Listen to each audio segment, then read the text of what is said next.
Today I'm going to talk to you about some attempts by some metaphysicians to solve the problem of induction and how that translates to philosophy of science. The talk will be mostly negative, so I'm just going to tell you those are the proposals and why they don't work, so I'm going to be quite a spoilsport today. In the discussion though we can talk about what sort of positive outlook we might draw from that. But the talk as I'm giving it will be mostly telling you why other people are wrong. And they all are. Most of them are. Anyway, right. This whole debate about what ontology, what influence ontology has on the solvability of the problem of induction is sort of disconnected from the rest of the epistemological debate on induction. They claim that with the right ontology you could solve the problem, and not only can you solve the problem, but also this supposed analysis of how inductive inferences work in their view is supposedly better in tune with what happens in actual scientific practice. And I'm going to dispute both of these claims. I'm going to show you that these attempts to solve the problem of induction fail, and even if they were successful, they're not compatible with actual scientific practice, nor even everyday practice. Right, so the basic idea behind all of these attempts to solve the problem of induction with ontology are, if there is some sort of necessary connection between certain properties, universals, whatever they may be. So, for example, a necessary connection between F-ness and G-ness, then we know that every F will also be a G. So the idea is if we only know that there is such a necessary connection, we can infer that every F will be a G. And the example would be, if we know that ferromagnets necessarily attract iron, we're justified in inferring that any future unobserved ferromagnets will attract iron. So any inference to what future unobserved ferromagnets will do, whether they will attract iron or not, will be justified by that necessary connection. And that supposedly will do away with the inductive step. How they will do that, we'll see in a minute. So, just as disclaimer in the beginning, I will treat any sort of ontologically rich notion of necessary relation as a necessary connection. So that includes any necessitation relation between universes, as in the Armstrong-Tooley-Dretske-view, the laws of nature, for example, or any irreducible power, as in the disposition essentialist or the powers view. I would treat all of that as a necessary connection. So this includes all these views, and I'm going to go through these because not only has there been an attempt made at solving the problem of induction by David Armstrong, but also by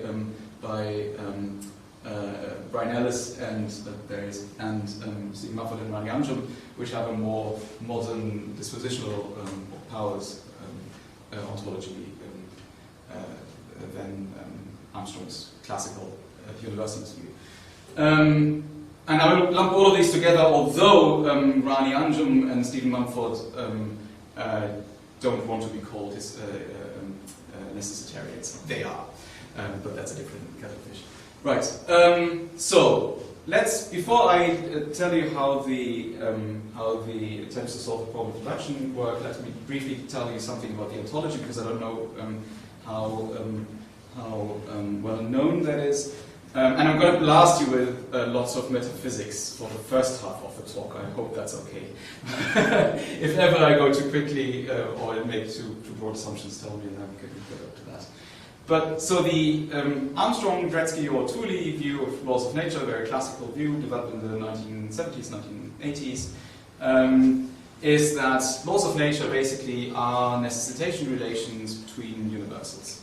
And universals are supposed to be fundamental physical properties, such as having a charge or something like that. These universals have to be discovered by the actual empirical sciences. We cannot pose that there are some universals a priori. We have to look into nature to see what the universals are, or what universals there are. And the laws then are themselves complex higher order universals that relate first order universals with each other. So what does that mean? For example, if we have universals F and G, like being a ferromagnet and attracting iron, for example, What such a law would be like necessarily all F's bring about G's, and Armstrong writes that as NFG. So there's a necessitation relation between F-ness and G-ness, and this is a universal, this is a universal, and this is a universal, and all of this together is the complex universal that is the law. So universals all the way down, as it were. So the necessitation relation, the necessity is a universal, being necessarily the case that, or bringing necessarily about that, and the individual properties are universals as well, as is the complex law. And the idea is that these sort of laws deductively imply strict universal regularities. So what does that leave us with for induction? The idea is, so we observe lots of F's that have G's, like ferromagnets that have attracted iron, or we have consistently failed to bring about a ferromagnet that didn't attract iron, for example. Then we infer by an inference to the best explanation that, there is a necessary connection between these universals, right? That there is a law of nature that makes it the case that ferromagnets necessarily attract iron. And from this necessary connection, then we deductively infer that all future or unobserved F's will also be G's, right? So in the case of ferromagnets, we say all observed ferromagnets have so far attracted iron, and the best explanation for that is that there is a law of nature that makes it the case that ferromagnets attract iron, so that means that ferromagnets necessarily attract iron, and that then warrants the deductive inference that all future unobserved ferromagnets will attract iron. That's the idea, yeah. Are you identifying the best explanation with necessarily? No. So is that a double inference, though? There is a double inference. First you infer via the inference to the best explanation that there is a law of nature, and from the law of nature you deduce the irregularity. But the necessity comes from the analysis of laws of nature. So a law of nature is a necessitation relation between universals. The fact that it's not a deduction of universals. No, so this is the law of nature. This is a universal that gets instantiated in nature whenever a ferromagnet attracts iron. Yeah. I come to know that there is. So in Armstrong 2, I come to know that there is such a thing by inference to the best explanation. So I observed lots of ferromagnets that have attracted iron.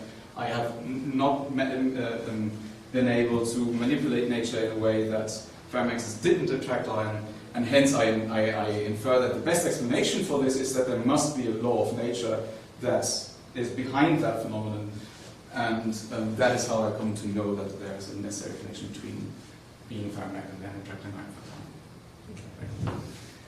iron. Right. So those of you who know the debate might at this point scream and say, "But there's the famous inference problem raised by Bastian Frasen, who said that actually we cannot infer the universal regularities from the laws, and furthermore there is Kedabos Paribus laws, and those don't warrant either aren't or don't warrant universal regularities." But I'll set that aside for the moment, and we can return to that later. Right. So the idea is that this completely eliminates any sort of enumerative induction. Right. First, we do the first step. What we do is the IBE, the inference of the best explanation, which isn't enumerative induction but another form of ampliative inference, and from that we deduce that all F's will be G's. And Armstrong says that this is another. His original "What's a Law of Nature" from 1983 is a huge attack on the Humean analysis of laws of nature. And he lists, 18 or so problems that the Humean analysis has. And that is one of them, saying that Humeans cannot make sense of induction because, well, if they observe some sort of regularity that all observed ferromagnets have so far attracted iron, what can they offer as an explanation for that? Well, only a universal regularity that all ferromagnets attract iron, because they haven't got anything else in their ontological armory, as it were. But the problem is that Armstrong claims that regularities aren't explanatory, they don't explain anything, they don't explain even other regularities, and hence Humeans cannot make an inference to the best explanation when they want to explain why all observed ferromagnets have so far attracted iron. Right, so much for the Armstrong-Tooley-Dretske-view. Now let's turn to, and this view has lots of problems that I'm not going to go through individually. I'm just going to focus on their take on induction. But before I do that and list all the problems, I'm going to give you another more modern ontological view on how to solve the problem of induction, because those two views share partly the same problems. And that's the powers view, and that's an ontologically rich brand of dispositionalism, for example, proposed by Brian Ellis, Mumford and Unjum, all these people, and Nancy Cartwright with Goff. But I'm going to focus on Ellis, Mumford and Unjum for the time being. And the idea is that powers are non-reducible, ontologically rich dispositional properties. Powers make stuff happen, right? Things have powers. This thing has a power. This thing has the power to project a laser onto anything that I point you to. And the power is sort of inherent in this thing. And being in the right stimulus conditions makes this laser fire. So they're active components of the makeup of nature. They aren't just descriptions of what happens. They are not reducible to a conditional analysis. So I cannot say, what's a disposition? Well, a disposition is if you put something in the right stimulus conditions, this will happen, right? This will be completely reductive analysis of dispositions, completely in tune with the Humean ontology, for example. But the powers ontologists say no. Basically, what this conditional analysis does is it just perpetuates this pointillist Humean picture of the world that you can just reduce everything away. No powers are, in a way, primitive. They are unanalyzable in other terms. They're just active components of the fabric of nature. That's their view. And the laws of nature are just the consequences of the powers that are there, or that the natural kinds essentially have. So, Brian Ellis, for example, is an essentialist. What does that mean? He says that, well, being a ferromagnet means having a certain dispositional essence. And that means that to belong to the natural kind of being a ferromagnet, all these ferromagnets have a certain power. And that is, for example, to attract iron. And that power do the members of the natural kind have by metaphysical necessity. There is no metaphysically possible world in which a ferromagnet doesn't attract iron, or doesn't have that property, that power. So if something doesn't attract iron, it's not a ferromagnet. That's the idea. And all of these items are supposed to be natural kinds. So the kind of objects they are, the dispositional properties they have, and the processes they engage in, all of those are natural kinds. And what natural kinds there are, again, are for the scientists to discover. We cannot just postulate the natural kinds, we have to look into nature. So how does that work with regards to the to induction? Well, Brian Ellis says that, well, if we know that something has a kind of, that some certain kind of thing has a dispositional property, then we can infer what happens if we put that thing into the right stimulus conditions, right?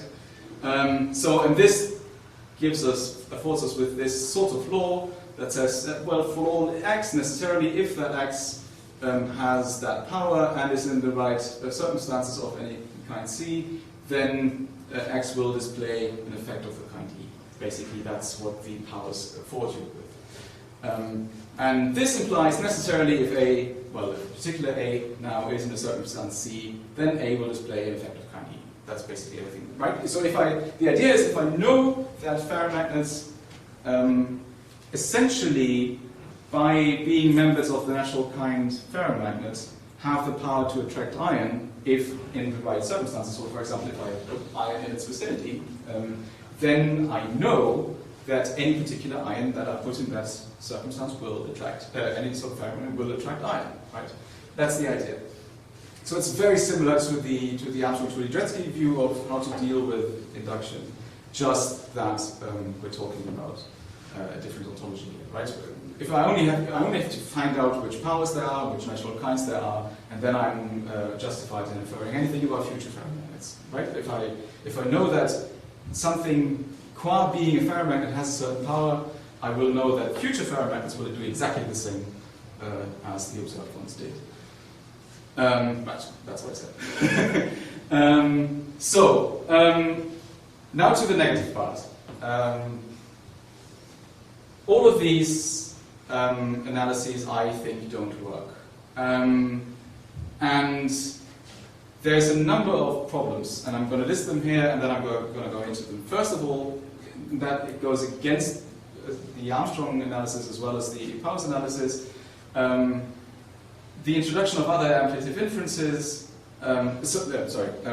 What we do is we sort of replace enumerative inductions with other ampliative inferences, and we try to eliminate enumerative inferences or enumerative induction, and that doesn't amount to justification of induction. And another problem that they have, and that also goes against Armstrong and the Powers view, these necessary connections simply do not imply universal regularities, and hence they do not imply that future or unobserved instances will behave in the same way that the observed ones did. And there's two main arguments for that, and the first is an argument by Beebe that that there is a possibility of time-limited necessary connections. We're going to look into this argument in a second. And the second one is the CP laws, Taylor-Smart laws, right? And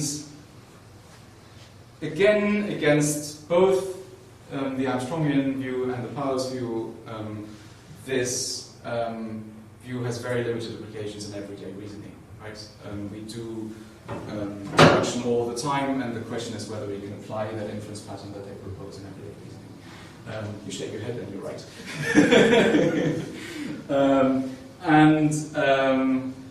Then there's a particular brand of the Powers view by Mumford and Andrew that goes a bit differently from the Elysian kind, and they claim that, well, powers don't imply universal regularities, but only stochastic regularities or vague regularities, and that is supposed to dissolve the problem of induction. I'm going to show you why that doesn't work either.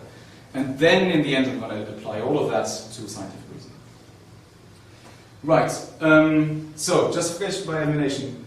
Just as I said, the necessitarians don't offer a justification of inductive reasoning. They offer to replace inductive reasoning or enumerative inductive reasoning with an inference to the best explanation and a deduction. First of all, that inference is problematic from the necessary connection to the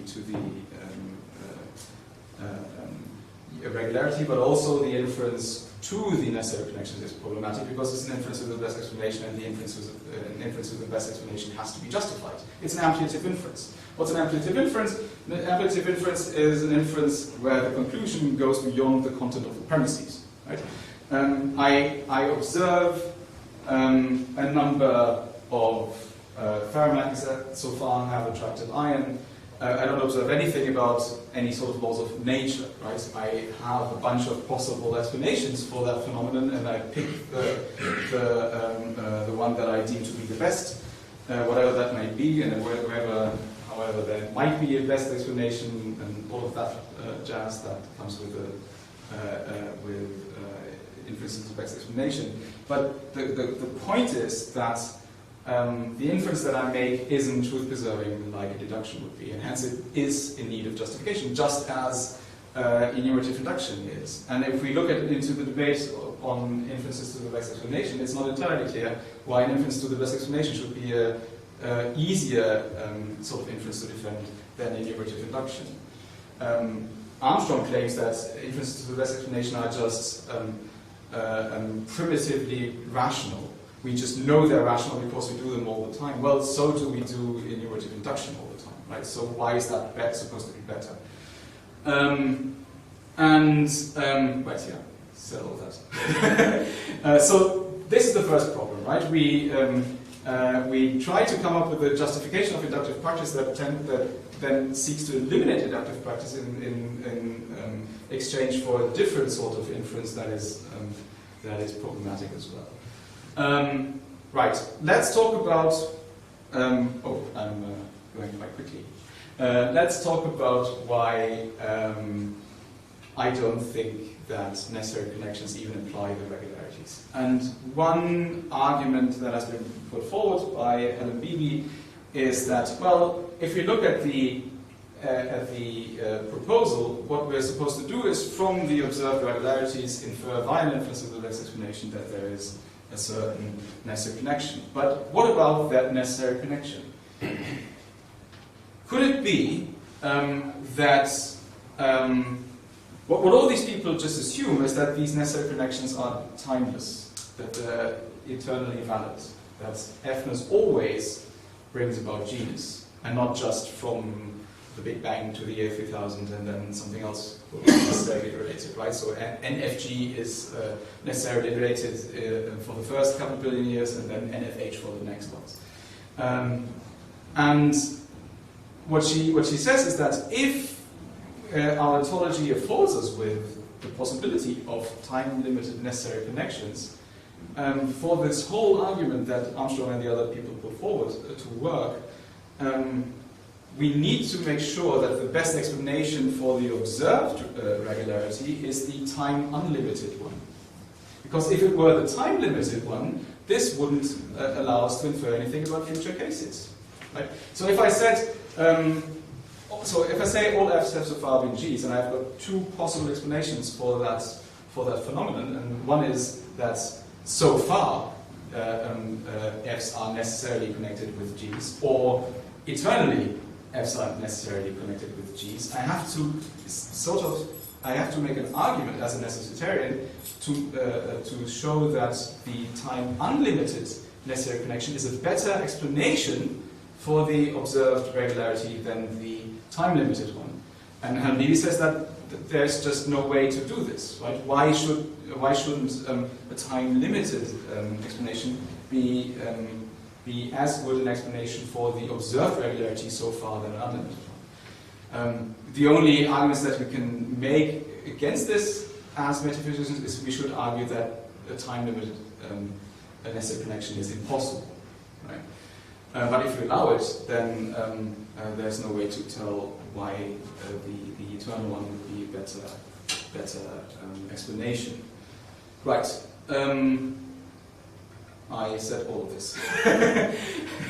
And again, what's the deal with these time-limited explanations? Well, if I can only ascend to to the time-limited necessary connections, I'm not allowed to infer anything about future cases.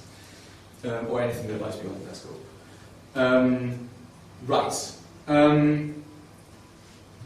The argument is mainly directed at David Armstrong's view. For the dispositional essentialist views, things work a bit differently. And the thing is that in that view, like Alice's view, right, the dispositional essences, so the powers that the kinds have, are what makes ferromagnets, for example. They are the very nature of that natural kind. And they cannot change, is the idea. Right? So if attracting iron is what makes a ferromagnet cannot do anything other than attracting iron, because it would cease to be a ferromagnet. That's the idea. But against this, Beebe says that, well, sounds well and good, but somehow change needs to be possible, right? For example, how would evolution be possible if dinosaurs had only ever had the powers to bring about further dinosaurs, which, qua being dinosaurs, would only ever have the power to bring about more dinosaurs? If that were the case, how could we ever end up with chicken, right? And that this sort of development seems to be possible if all of that is to be analyzed in a power scheme, and trust the powers people, they will analyze everything with the powers view. Then this implies that some sorts of change needs to be possible. And what BB says is that, well, it might not be possible for some kind to change their essence, because then they would cease to be their kind. What seems to be possible is that certain individuals of a kind become individuals of a different kind and have different powers. Right? So what kinds there are and what powers there are instantiated in nature might change. What does that mean? That means that even if I know that something has a certain set of powers, I might not be justified in inferring that all that is the same class of things will have the same powers in the future. And if I don't know that, then I can't make that that inference to a universal regularity that Alice wants us to make, and hence I cannot go through this step that is supposed to that I'm supposed to make instead of a simple enumerative induction. So, at this point you might say, what?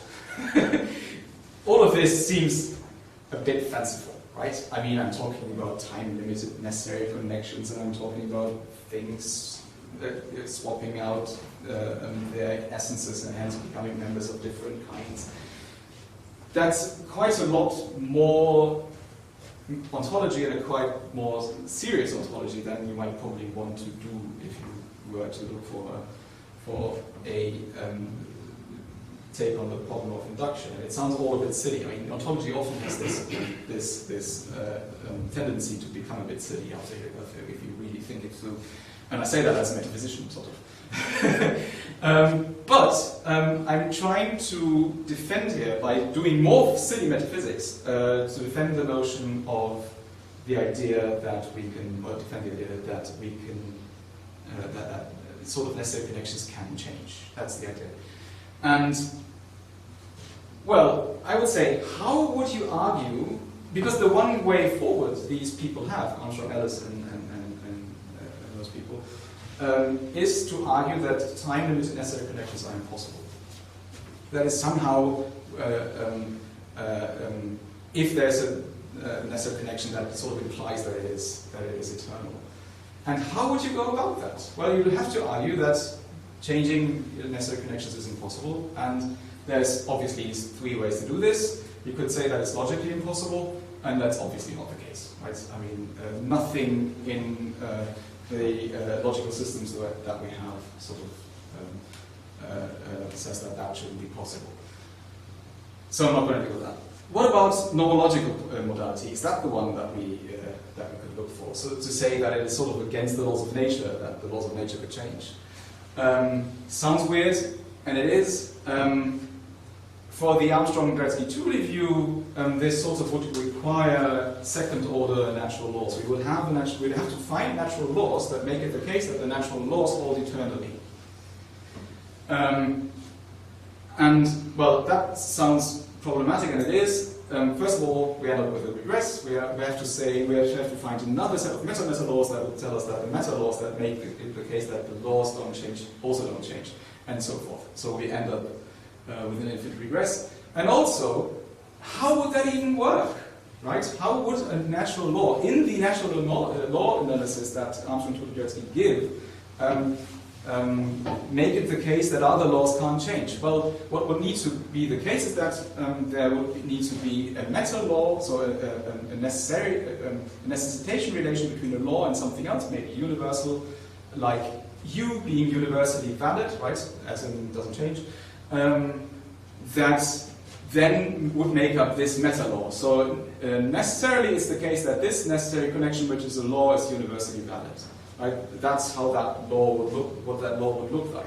And that's fanciful, right? Why would that be a law?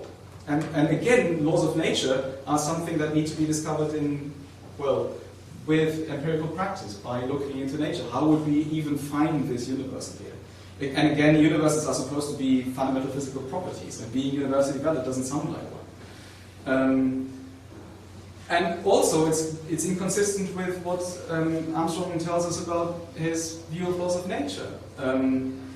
This N, this necessitation relation, is supposed to be causal necessity. He says that in a reply to Bas van Fraassen, where he says, well, you have to tell me what this weird necessitation actually is, or what happens there, in order for me to believe you that this necessitation relation actually implies the universal regularities. And he answers, well, it's causal necessity, so it's causation. But there is no causation here, right? How could there be a causation relation between the universe of being universally valid and a law? Right? That it doesn't seem to be the case where there's a causation. So that doesn't work. For the powers view, nomological impossibility doesn't seem to be the way forward either. Why not? Well, put very simply, nomological necessity is just derivative of metaphysical necessity in the powers view. What laws of nature there are is just a consequence of what powers the kinds have, and what powers the kinds have is a matter of metaphysical necessity. So we must look at metaphysical necessity then. How could we argue that changing a necessary connection is metaphysically impossible? Well, for the ADT view, that doesn't fly either, because Armstrong-Tooley-Dretske-view are very adamant that the laws are contingent. They're not a matter of metaphysical necessity. And hence I can't see any way of why the unchangeability of laws of nature should then be a matter of metaphysical necessity. That doesn't seem to be working. For the powers, that sort of seems more right, because they're dealing in metaphysical necessity anyway. But again, it lands us with inner circularity. Because what we need to do is we need to show that the necessary connections that hold by metaphysical necessity are, by metaphysical necessity, unchangeable. So we have to argue that metaphysical modality is, by metaphysical necessity, unchangeable. And that's circular, right? So that doesn't work either. So the upshot of all of this, I've been dumping metaphysics on you, I'm sorry. But the upshot of all of this is, while BB's argument that, well, these people have to show that time unlimited necessary connections are better explanations for the phenomena than time limited are in order for their whole arguments to work, while that might seem fanciful, the defense of the contrary position is even more fanciful, because you'd have to argue against all of this. Right? You'd have to find one weird way in which metaphysical or in which necessary connections cannot change. And you'd have to make some weird argument to any of these effects. And that's why I'd say we should probably stop doing ontology, because then it gets all a bit silly. Right. Next problem, why I'd say that the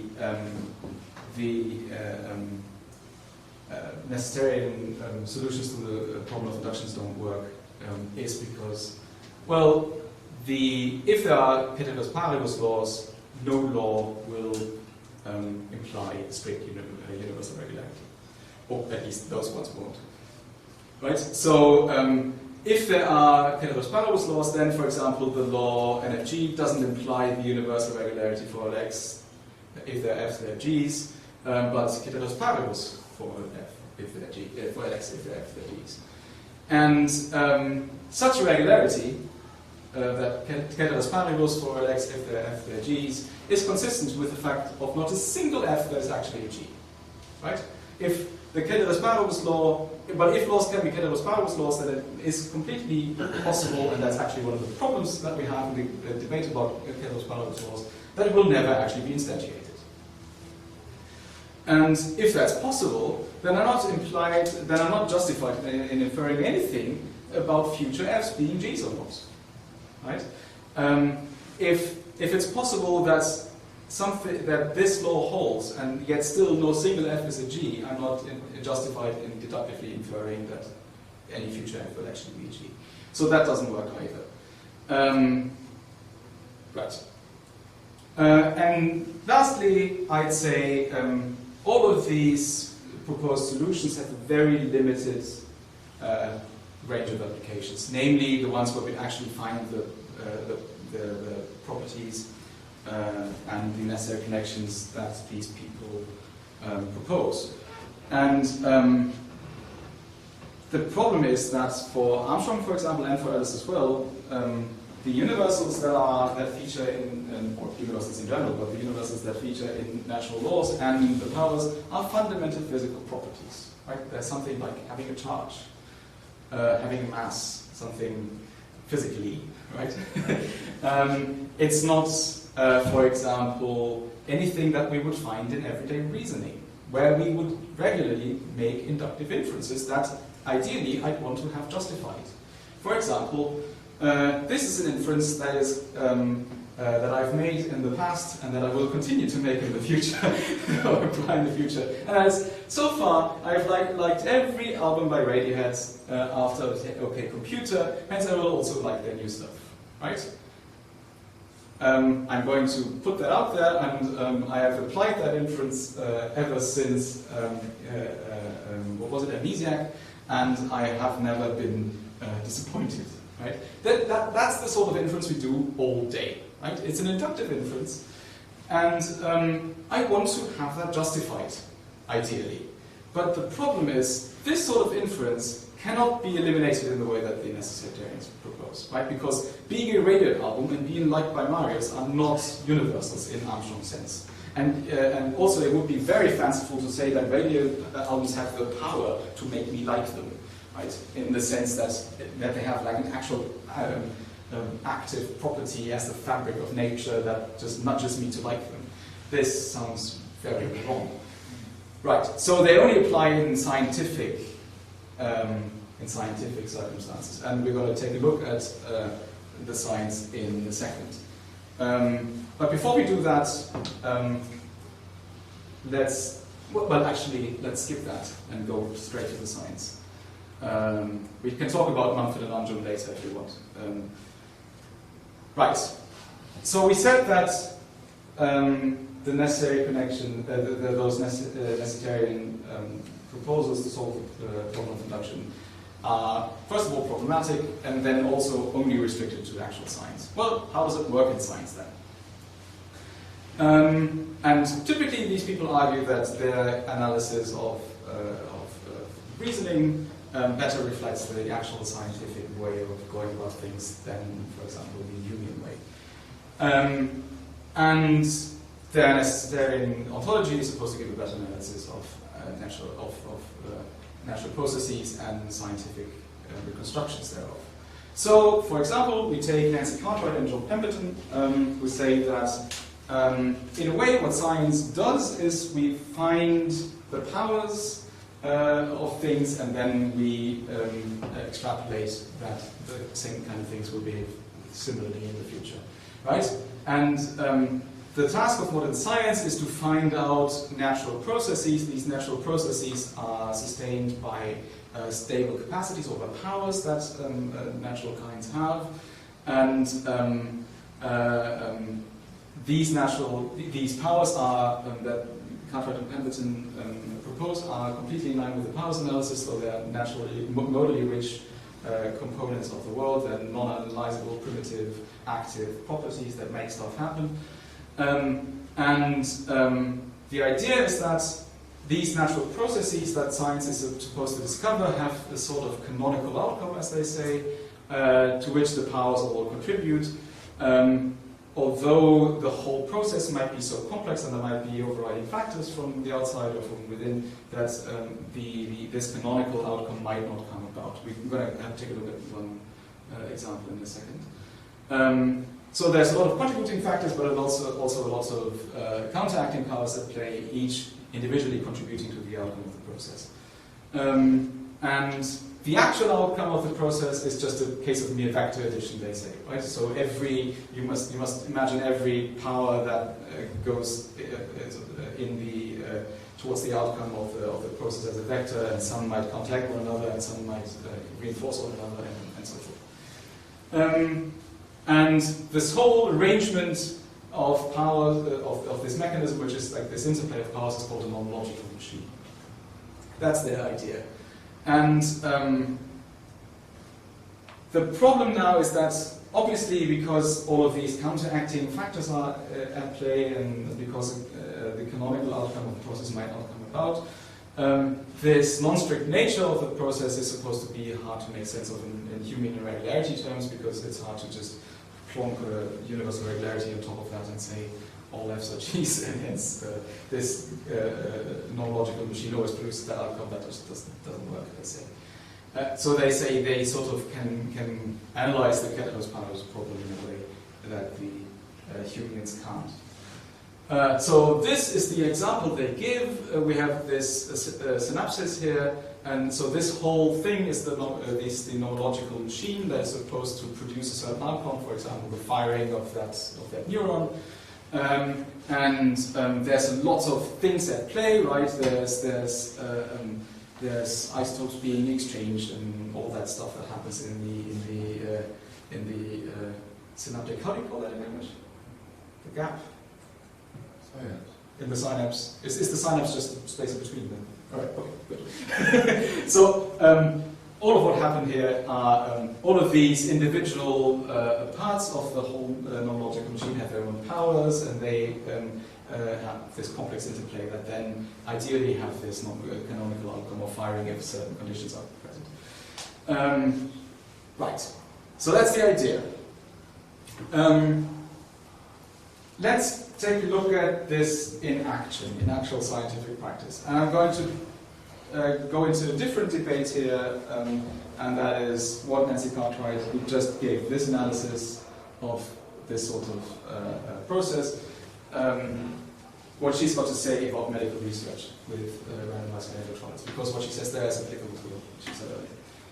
So the idea is that these randomized clinical trials are ideally what she calls clinchers. So they rigorously determine whether treatment is efficacious or not. And this rigorous determination there just means they deductively imply whether something is a treatment is efficacious or not. And she gives two reconstructions over the course of her career. First is a probabilistic one, and the second one is more in line with the powers view that I gave you earlier, and so that's the one that we take a look at together with I. Munro.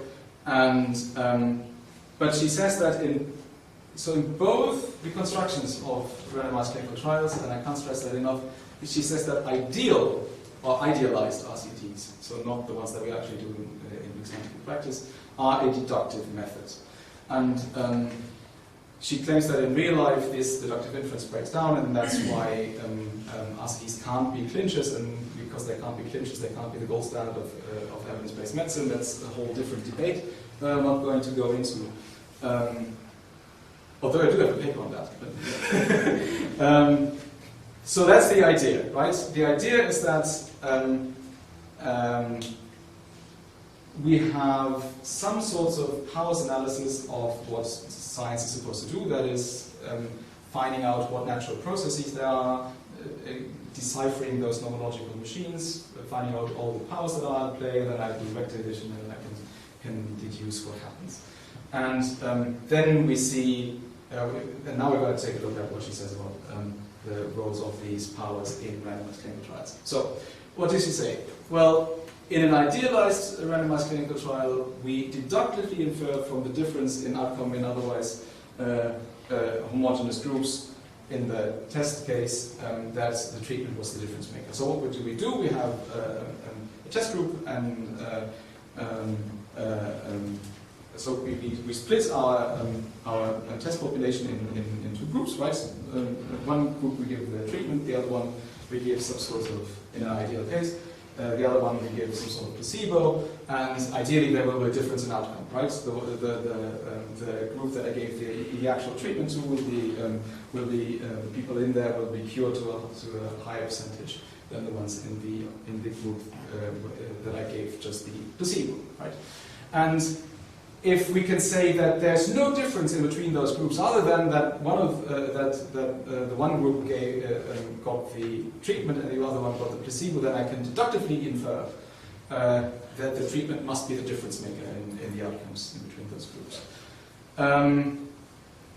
And ideally, we could also deduce that the treatment will have the same contribution towards the outcome in the target population. So once I know that the difference, that the treatment was the difference in outcomes in between those two groups, I can say that, ideally, again, I can say that if I give somebody that wasn't in those groups the treatment, that will cure the ailment that the person has. So I can make individual predictions for treatments.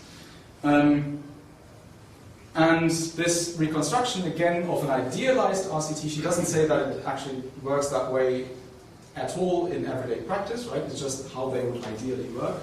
And again, this ideal reconstruction eliminates the amplitude step or inductive step entirely, because we have two deductions, right?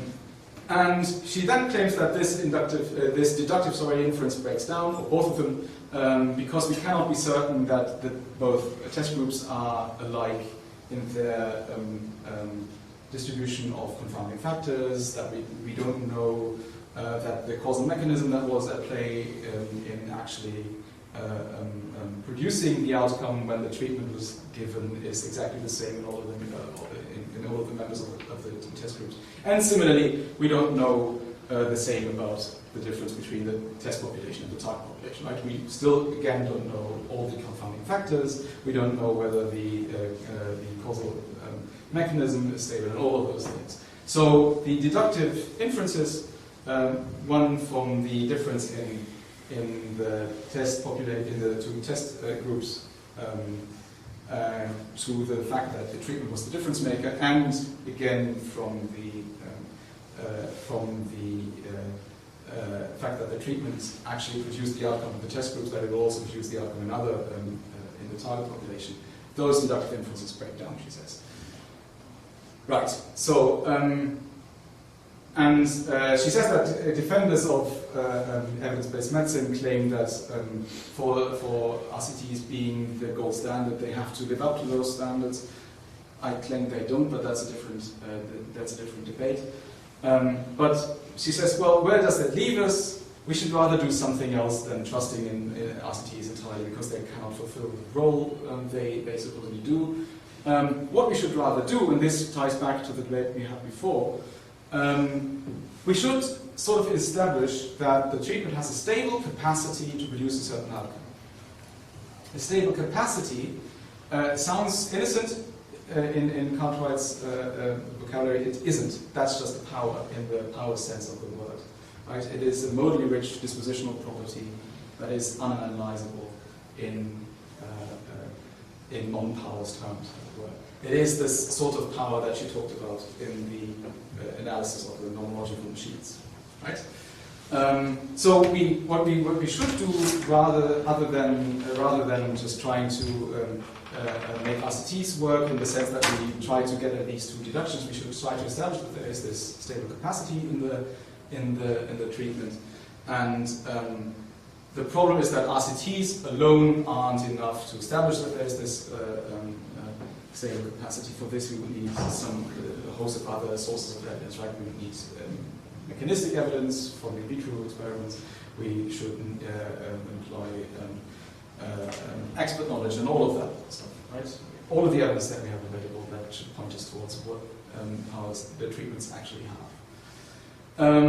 And once we know that, we can infer that the treatment will also promote the outcome in the target population. Promote the outcome, as you can see, is a weaker term, right? It's not just it will cause the outcome in the target population, but we know that we have this nomological machine, and we know that the treatment will always give the same,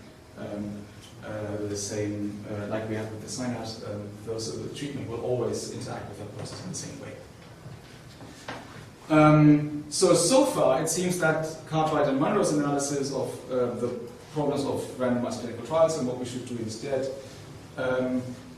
fits the necessitarian narrative of induction, right? So we have seen that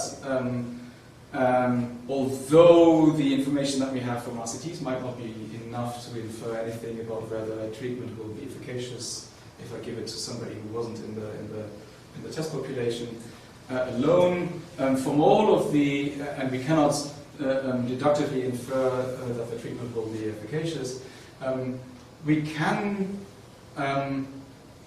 establish that the treatment has a certain state of capacity, that it has a neo-Aristotelian power, and from this we can then deductively infer that it will make the same fixed contribution to that non-logical machine that it is geared at. Right? And again, whether the treatment then works for the target population or for a specific person is again just a case of linear vector addition, just as in the case of the synapse. Right? I just need to, if I can add up all the contributing factors, I know what will happen. And again, where does that leave us with deduction? What I want to know, if I have I don't know, some penicillin in front of me, if I give that to a person, I want to be able to have a justified prediction that that will actually work. Right? Does their analysis of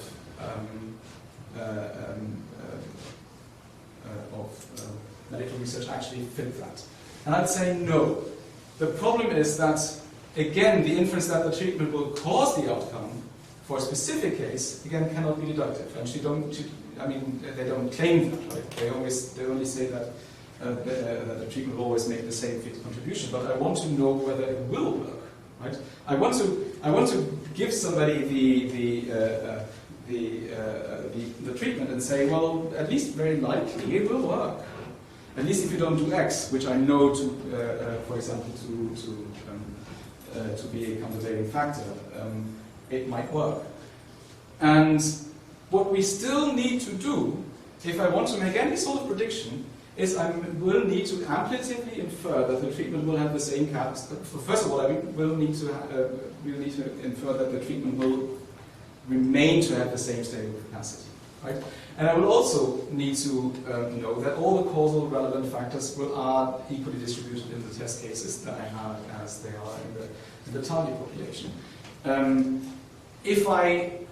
In order to be able to do this vector addition that Conrad and Pemberton tell us about, I need to know that the nomological machine they said is for scientists to discover is actually the same in all the cases.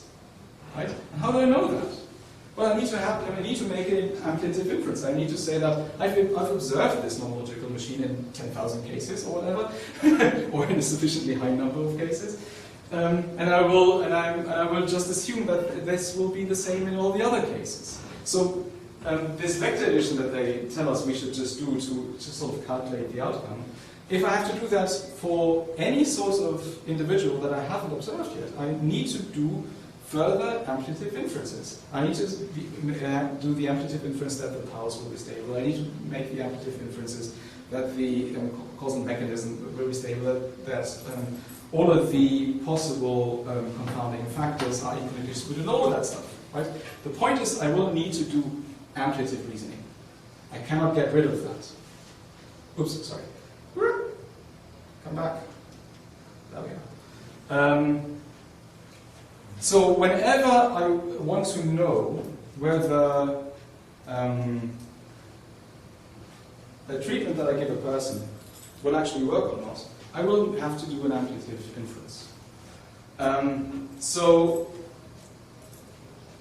the problem is, while this analysis of RCTs and the analysis of this of nomological machines and what stable capacities contribute to the outcome, while that might be completely in line with the necessitarian attempt of justifying induction, whenever I want to make a specific prediction, I cannot get around the amplitive inference. I cannot sort of eliminate amplitive reasoning at all. So if we take a look at scientific reasoning as we did before, we can say that we will never get rid of amplitive reasoning, right? And but that was what the necessitarians tried to achieve with their model. Really quick, you're in hours, so make sure there's time for discussion. Oh, sure. This is my penultimate slide. Just to let's take a step back from all this debate. Even as a metaphysician, you might at one point say, well, we're doing too much ontology anyway. Right? If I want to justify induction, I don't want to get into all of this debate about necessary connections, time limited or not, or what is the nature of these powers and all of that stuff. The problem is it's even unclear whether the authority that we have can actually afford us with the properties that we need. And again, the necessitarian relation analysis and analysis is restricted to fundamental physical properties. And it's all too easy to just postulate universals and powers, such as has the power to alleviate a headache or having a headache, for example. Right? I can give you a powers analysis of aspirin. Aspirin has the power to alleviate headaches. That's what we're supposed to do in these cases. But the problem is this doesn't fit in well with the fundamental character of the ontology that people put in. Alexander Bird has this argument where he calls that overpowering. It's all too easy to give a powers analysis of something by just saying X is the power to Y, and we have a powers analysis. I can give you a powers analysis of free will, right? You're free because you've got the power to make free decisions. That's it, right? And this smacks a bit of an ad hoc solution to problems. We don't want to do that all the time. And we might want to push back at this point, especially if, as we've seen, this still lands us in problematic territory. So, just to wrap up, last slide, we've seen that the prominent necessitarian attempts to justify induction are designed to eliminate enumerative induction, and that elimination doesn't work. As we've seen, we still have to do some sort of applicative reasoning all the time, and even if they were successful, they wouldn't justify induction but eliminate. And in scientific practice, we've seen that the introduction of necessary connections doesn't succeed in justifying induction either, nor does it actually work in non-scientific contexts. Yeah, that's it. Thanks.